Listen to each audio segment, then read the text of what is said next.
Tulo ka rason nganong nahimong santos si Padre Pio. Una, maka-Dios ug balaan nga kinabuhi. Si Padre Pio buhi nga emplo sa pagkabalaan. Nabuhi siya nga puno sa pag-ampo, pagpenitensya ug pagkamasinugtanon sa kabubuton sa Ginoo. Ang iyang kinabuhi nagsilbi nga inspirasyon sa daghang Katoliko.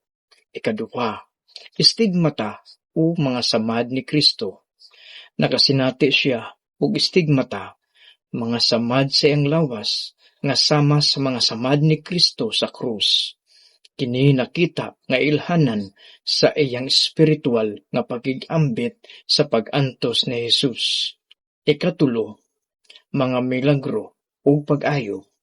Daghang tawo ang nagasulti nga milagroso ang iyang mga pag-ampo. Bisan buhi pa siya, daghang may sakit ang natabangan og naayo. Kini nga mga milagro gisusi sa simbahan isip pruweba sa iyang pagkabalaan. Tungod sa iyang kinabuhi ug mga milagro, gikanonisado siya ni Pope John Paul II niadtong Hunyo 16, 2002.